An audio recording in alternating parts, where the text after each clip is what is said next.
नमस्कार, good morning मेरे से आज हम पढ़ने वाले हैं चैप्टर 1 हिंदी का श्रम विभाजन और जाति प्रथा। अगले क्लास में हम लोग पढ़ लिए थे, लेखक परिचय पढ़ लिए थे। ठीक है, चलिए पढ़ते हैं, लेके चलते हैं।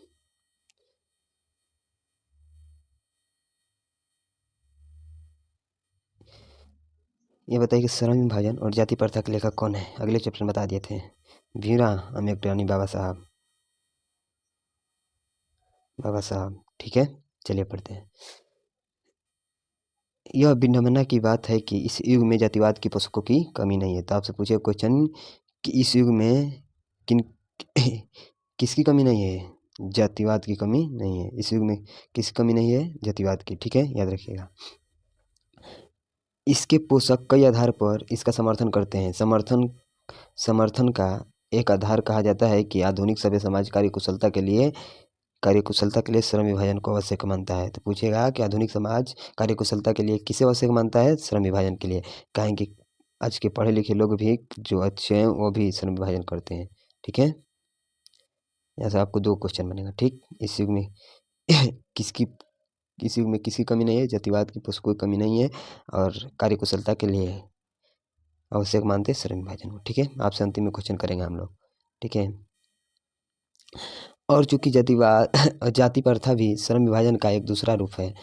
जाति प्रथा श्रम विभाजन का दूसरा रूप है। यानी जाति प्रथा ही है तो उसी के आधार पर हम लोग श्रम यानी काम के आधार पर विभाजन कर देते हैं कि ये ब्राह्मण है पूजा करेंगे, या कुशवाहा खेती करेंगे, या पालजें भेड़ चराएंगे, इसलिए इनमें कोई बुराई नहीं है। इस तर्क के संबंध में पहली बात ये तो यही आपत्तिजनक है कि जाति प्रथा श्रम विभाजन के साथ साथ श्रमिक विभाजन का रूप लिया है। यानी जो जाति प्रथा है श्रम विभाजन के साथ साथ श्रमिक विभाजन का भी रूप ले लिया, अभी बताए हैं। चलिए आगे बढ़ते हैं। श्रम विभाजन नीचे ही सभ्य समाज की आवश्यकता है, परंतु किसी भी सभ्य समाज में श्रम विभाजन की व्यवस्था श्रमिकों के विभिन्न वर्गों के अस्वाभाविक विभाजन नहीं करती। भारत की जाति प्रथा की एक और विशेषता यह है, यानी कह रहा है कि जो जो सभ्य समाज है वो श्रम विभाजन व्यवस्था श्रमिकों को विभिन्न वर्गों में स्वाभाविक विभाजन नहीं करती। यानी पहले ही से हो गया, यानी लड़का होने से पहले उसको इस जाति का है, यही काम करेगा, पहले ही से निर्धारण हो गया है। चलिए, कि यह श्रमिकों का स्वाभाविक विभाजन ही नहीं करती बल्कि विभाजित वर्गों के एक दूसरे की अपेक्षा ऊंच नीच की कारागार देती है। यानी जो ये खाली काम के आधार पर विभाजन नहीं होती, इसमें ऊंच नीच देखी जाती है। वो यानी छुआछूत की व्यवस्था होती है। वो छोड़ जाती कि उनके साथ लोग नहीं रहना चाहते हैं, जो बड़ी जाति के उनके साथ रहना चाहते हैं, यह भावना देखने को मिलती है। आपको अपने ग्रामीण या शहरों में कहीं भी देखने को मिल जाती है। आपको बोल दिया जाएगा किसी गरीब के घर खाना खाने के लिए नहीं खाएंगे, तो ऐसा नहीं होना चाहिए। ठीक है, आगे चलते हैं। ऊंच नीच कारागार देती है, जो कि विश्व के किसी भी समाज में नहीं पाया जाता है, यानी खाली ये भारत में ही पाया जाता है। जाति प्रथा को यदि श्रम विभाजन माना तो यह स्वाभाविक विभाजन नहीं है, क्योंकि यह मनुष्य की रुचि पर आधारित नहीं है। यानी मनुष्य नहीं कहता कि उसका विभाजन करो, यानी मनुष्य यह पहले से निर्धारित हो जाती है। यानी श्रम विभाजन वो इस जाति का यही काम करेगा, मनुष्य नहीं, उसका रुचि नहीं है, वो काम करने के लिए तब पर भी करना पड़ता है।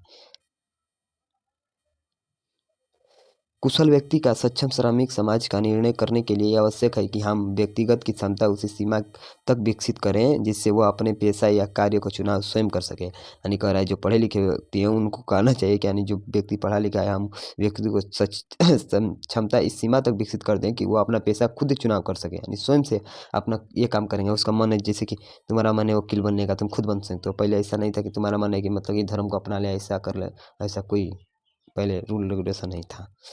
इस सिद्धांत का विपरीत जाति प्रथा का दूसरी सिद्धांत यह है कि इससे मनुष्य का प्रतिक्षण अथवा उसकी निजी क्षमता का विचार किए बिना दूसरे ही दृष्टिकोण जैसे माता पिता के सामाजिक स्तर के अनुसार पहले से ही अर्थात गर्भ धारण के समय मनुष्य को पेशा निर्धारित कर दिया जाता है। यानी मान लो कि तुम पाल जी हो, पहले ही से तुम्हारा पेशा निर्धारण कर दिया कि तुम आओगे तो क्या करोगे, भेड़ बकरी चराओगे। मान लो ये कोई धोबी जाति से आता है, वो पहले ही से निर्धारण कर दिया कि वो कपड़ा खींचेंगे, प्रेस करेंगे, ऐसा ऐसा पहले ही से हो गया है। यानी माँ के गर्भ में से, यानी वो बच्चा अभी जन्म नहीं लिया उससे पहले ही ये निर्धारण हो जाता है कि वो यह काम करेगा।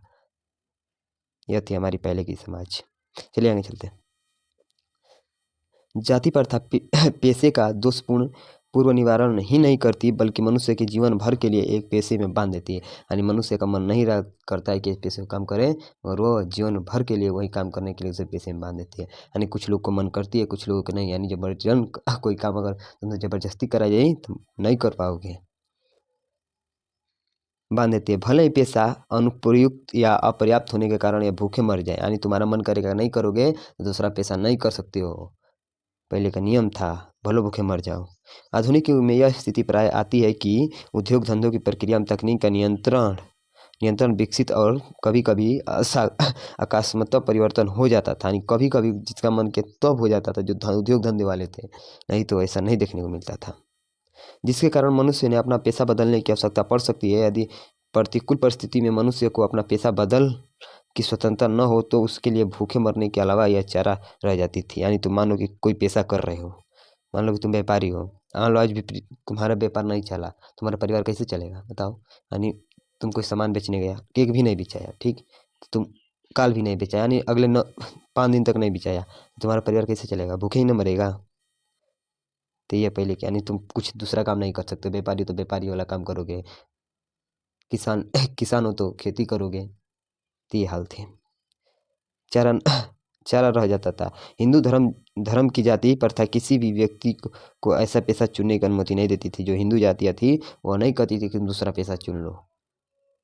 अगर तुम दूसरा पेशा चुन लेते थे तो यानी तुमको पूरे समाज से अलग कर दिया जाता था। यानी तुमको कुजात छांट देगा, उस जाति वाला कुजात छांट देगा, किनारे कर देगा। यानी मान लो कि तुम कोई जाति से हो, दूसरा पेशा अपना लियो तो उस जाति से तुमको किनारे हटा देगा, तुमको खाए पियाए हर मायने में तुमसे अलग रहने लगेगा, छुआछूत की व्यवस्था कर देगा तुम्हारे साथ। चलो आगे चलते हैं। जो उसका पैतृक पेशा न हो, भले ही वह उसमें पारंगत हो, इस प्रकार का पेशा परिवर्तन की अनुमति देकर जाति प्रथा भारत में बेरोजगारी का प्रमुख एवं प्रत्यक्ष कारण बना हुआ है। तो आपसे क्वेश्चन पूछेगा कि भारत में बेरोजगारी का कारण क्या है, तो प्रमुख एवं प्रत्यक्ष कारण बना हुआ है। तो चाहे भारत में प्रमुख एवं प्रत्यक्ष कारण बनी हुई है बेरोजगारी, समझ गए, ठीक है, पूछेगा तो याद रखिएगा। चलिए आगे चलते हैं। इस प्रकार हम देखते हैं कि श्रम विभाजन की दृष्टि से भी जाति प्रथा गंभीर दोष युक्त है। जाति प्रथा का श्रम विभाजन मनुष्य के स्वेच्छा पर निर्भर नहीं रहता। यानी मनुष्य उस मतलब उसका इच्छा नहीं होता है कि वो काम करे, मगर जबरन करना पड़ता है। मनुष्य की व्यक्तिगत भावना या व्यक्तिगत रुचि से कोई स्थान अथवा महत्व नहीं रहता। यानी तुम कोई भी स्थान या उसका कोई महत्व नहीं रहेगा। इस आधार पर हमें यह स्वीकार करना पड़ेगा कि आज के उद्योग में गरीब और उत्पन्न इतनी बड़ी समस्या नहीं जितनी यह कि बहुत से लोग निर्धारित कार्य को अरुचि के साथ केवल विवशतावश करते हैं। यानी उनका मन नहीं रहेगा, वो विवश होकर काम करेंगे, यानी पेट के लिए करते हैं। ऐसा ऐसा देखने को मिलता है। ऐसी स्थिति स्वभावतः मनुष्य की दुर्भावना के ग्रस्त रहकर टालू काम करने करने और कम काम करने के लिए प्रेरित करती है। यानी तुम अगर तुम्हारा मन नहीं रहेगा, जबरन कोई काम करेगा तो तुम टालोगे, चलो आज नहीं कल कर लेंगे, जबरदस्ती करोगे, जितना काम मन लगेगा जिस काम करने में उतना जल्दी नहीं होगा। ऐसी स्थिति में जहाँ काम करने वाले का न दिल लगता हो न ही दिमाग, कुशलता कोई कुशलता प्राप्त की जा सकती है। अतः यह निर्विवाद रूप में सिद्ध हो जाता है कि आर्थिक पहलू से भी जाति प्रथा हानिकारक है। तो तुमसे पूछेगा कि आर्थिक पहलू से जाति प्रथा क्या है, एक हानिकारक। क्यों हानिकारक है समझिएगा, कहीं कि तुम्हारा मन नहीं लगेगा उस काम को, जबरन कोई काम आएगा करे तो एक हानिकारक है ना। क्योंकि यह मनुष्य की स्वाभाविक प्रेरणा रुचि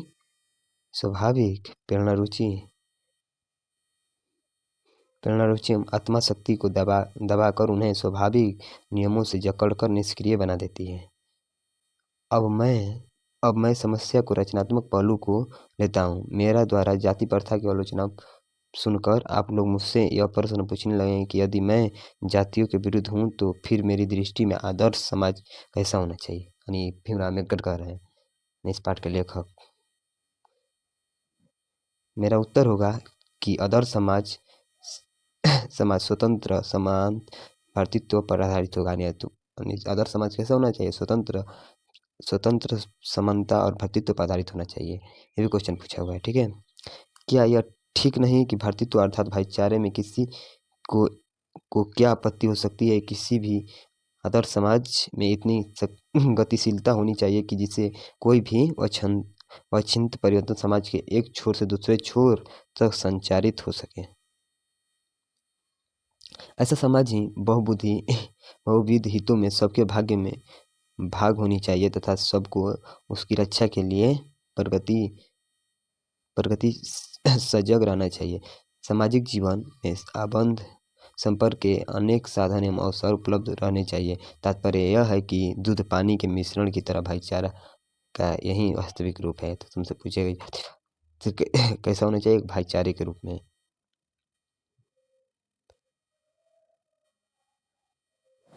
और इसी का दूसरा नाम लोकतंत्र है। यानी अगर भाईचारा रहेगा तो उसी का दूसरा नाम क्या है, तुम लोकतंत्र है कह सकते हो, लोकतंत्र उसी को। क्योंकि लोकतंत्र केवल शासन की एक पद्धति नहीं होती, लोकतंत्र मूलतः सामाजिक जीवनचर्या की एक रीति तथा समाज के सम्मिलित अनुभवों के आदान प्रदान का नाम है। यानी समाज के सब लोग एक नेता को चुनेंगे तो सब लोग एक रहेंगे तब तो उस नेता को चुनेंगे। अगर तुम्हारे अंदर ही जाति भेदभाव है, अगर मान लो कि एक नेता है, अगर हम सब लोग एक होंगे तब न अगर पढ़े लिखे नेता को चुनेंगे, या नहीं तो सब लोग अलग अलग जाति को चुनेंगे तो कहाँ अच्छा नेता न मिल पाएगा। तो ऐसा देखने को मिलेगा तुमको। रीति रिवाज तथा समाज के सम्मिलित अनुभवों के आदान प्रदान का नाम है। इससे यह आवश्यक है कि समाज साथियों के प्रति श्रद्धा और सम्मान का भाव हो।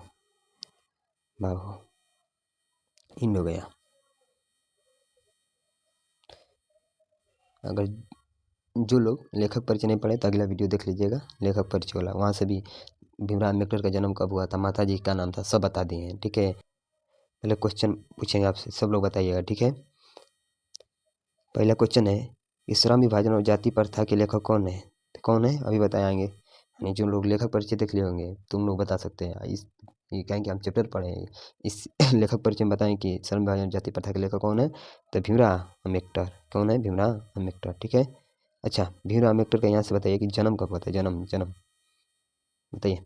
14 अप्रैल 1891 ईस्वी को। ठीक है, कहाँ हुआ था, महू मध्य प्रदेश में, महू यूपी में। ठीक है, चलिए आगे चलते हैं। दूसरा क्वेश्चन बताइए, डॉक्टर भीमराव अम्बेडकर के पिताजी क्या नाम था। अच्छा, इनका पिताजी का पूरा नाम क्या था, यहाँ पर आधा नाम दिया है, पूरा नाम तो बताइए। रामजी सकपाल थी शॉर्ट नेम था, और पूरा नाम का था रामजी मालो जी सकपाल। ठीक है, Ramji Maloji Sakpal, option number B. अच्छा, इनको प्यार से लोग क्या कहते थे, रामजी सकपाल। ठीक है, चलिए आगे चलते हैं।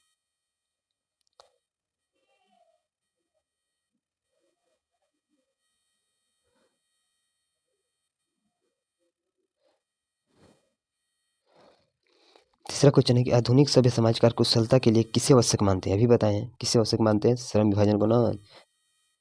यानी बता दिए वहाँ पे कि जो आधुनिक सभ्य समाज है कार्य कुशलता के लिए आवश्यक मानते हैं श्रम विभाजन को। चलिए आगे चलते हैं। डॉक्टर भीमराव अम्बेडकर के पिता क्या नाम था, अभी बताएं। रामजी सकपाल। मूक नायक क्या है, लेखक परिचय में बताए थे। एक मूक नायक यानी एक पत्रिका है, जो पत्रिका का नाम क्या था, बहिष्कृत भारत। बहिष्कृत भारत, याद रखिएगा। चलिए आगे चलते हैं। डॉक्टर भीमराव अम्बेडकर की मृत्यु कब और कहाँ हुई थी, कब हुई थी, 6 दिसंबर 1956 में दिल्ली में हुआ था। ठीक, याद रखिएगा। आपसे पूछे कि कब हुआ था, 1956 में। कहाँ हुआ था, दिल्ली में। कब हुआ था, 6 दिसंबर को। ठीक है, तो अभी कहाँ हुआ था, 1956 में दिल्ली में। ठीक, ऑप्शन नंबर है। चलिए आगे चलते हैं। दूसरा करें, डॉक्टर भीमराव अम्बेडकर का जन्म कब हुआ था, 14 अप्रैल 1888 को, 14 अप्रैल 1889 को, 14 अप्रैल 1890 को, 14 अप्रैल 1891। आपको बताएं कि 14 अप्रैल 1891 को। Option number D. चलिए आगे चलते हैं। डॉक्टर भीमराव अम्बेडकर की दृष्टि में भाईचारा का वास्तविक रूप क्या है, वही बताएं कि कैसे होना चाहिए भाईचारा के रूप में। दूध और पानी के मिश्रण की तरह, तब ना लोकतंत्र हो सकता है। अगर मिश्रण नहीं रहेगा तो अभी ना बताए हैं कि मानी लोकतंत्र किसी को नेता को चुनना है, तो अगर हमारे में भाईचारा का अगर भावना नहीं रहेगी तो हम कैसे नेता को चुन सकते हैं, बताइए। चलिए आगे चलते हैं। कैसा होना चाहिए? दूध और पानी के मिश्रण की तरह। भारतीय संविधान के निर्माण में महत्वपूर्ण भूमिका किसकी है? यानी बताइए। संविधान सभा की प्रारूप समिति का अध्यक्ष कौन थे? प्रारूप समिति का अध्यक्ष किसे कहा जाता है? प्रारूप समिति का अध्यक्ष क्या था? B are Narayan. बी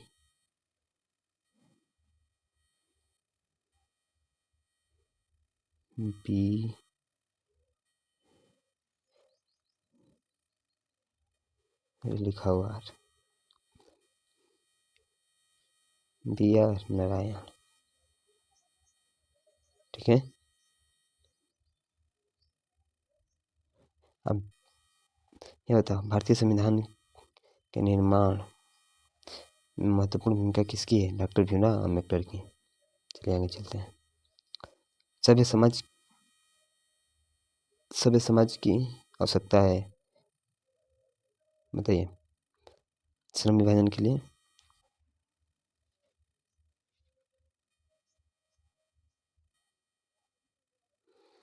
श्रम विभाजन के लिए हो गया।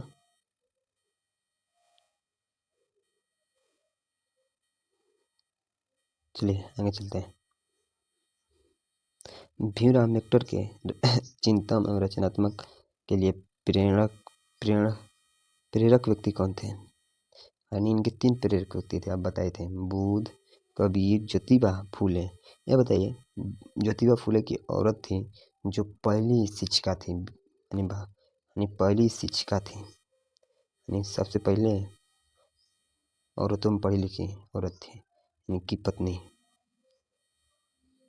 ठीक है। यानी इनमें से सभी, यानी तीनों लोग से प्रेरणा लेते थे भीमराव अम्बेडकर। चलिए आगे चलते हैं। आधुनिक सभ्य समाज कार्य कुशलता के लिए आवश्यक मानता है श्रम विभाजन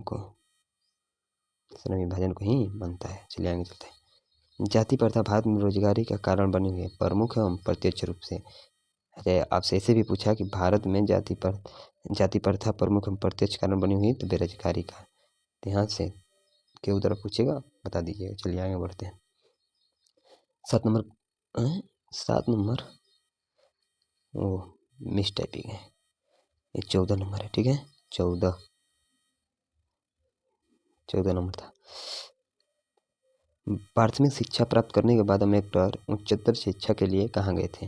अच्छा ये बताओ, न्यूयॉर्क कहाँ पड़ता है? न्यूयॉर्क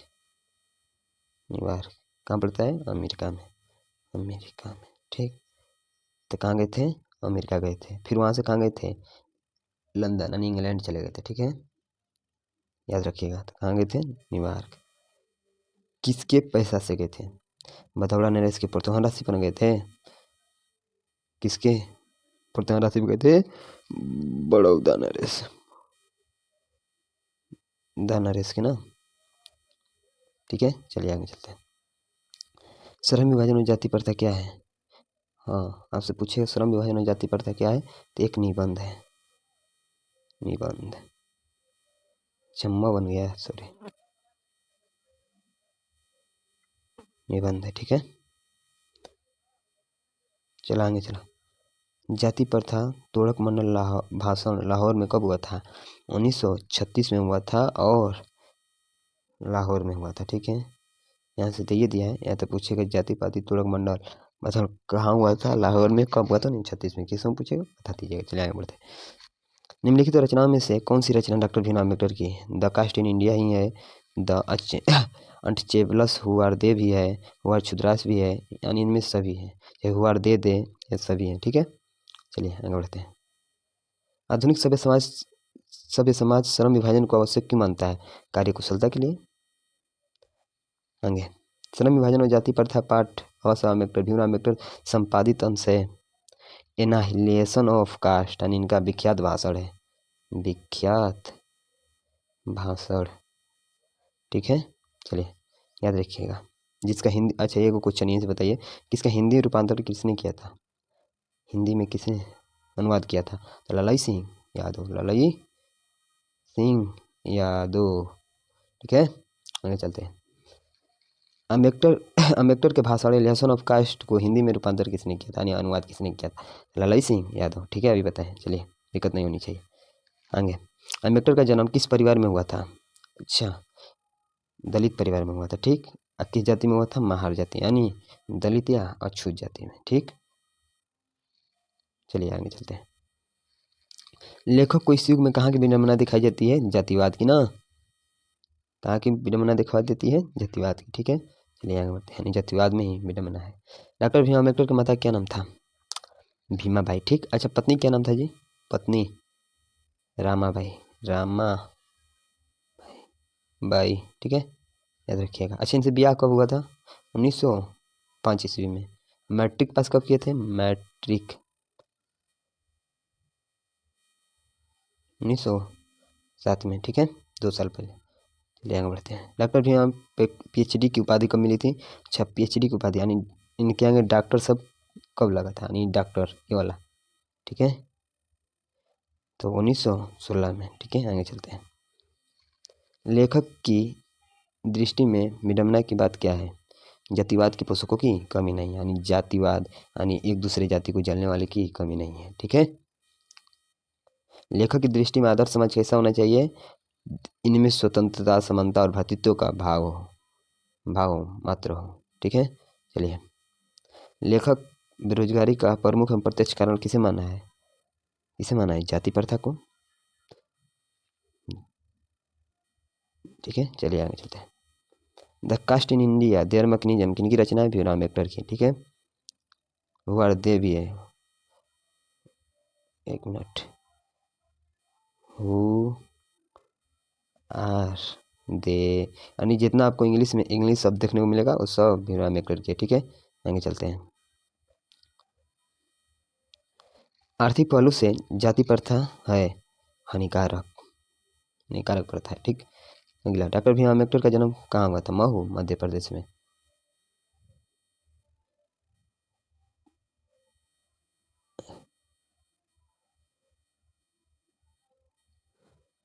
महू, मध्य प्रदेश में। ठीक है, आगे चलिए। डॉक्टर भीमराव अम्बेडकर किस पत्रिका का संपादन किए थे? वहाँ पूछे थे मूक नायक क्या था? मूक नायक, अरे यार, मूक नायक क्या था? पत्रिका था। और कौन सा पत्रिका हुआ था? बहिष्कृत भारत बताए थे। ठीक है, याद रखिएगा। हो गया। अच्छा, कैसा लगा? अगर ठीक लगा होगा तो भाई सपोर्ट कीजिएगा, कमेंट करिएगा, सबका कमेंट पढ़ा जाता है। अगर अच्छा वीडियो लगेगा तो कमेंट करिएगा। ठीक है, कमेंट। ठीक है, और अगले वीडियो में आपको क्वेश्चन आंसर मिल जाएगा, क्वेश्चन आंसर।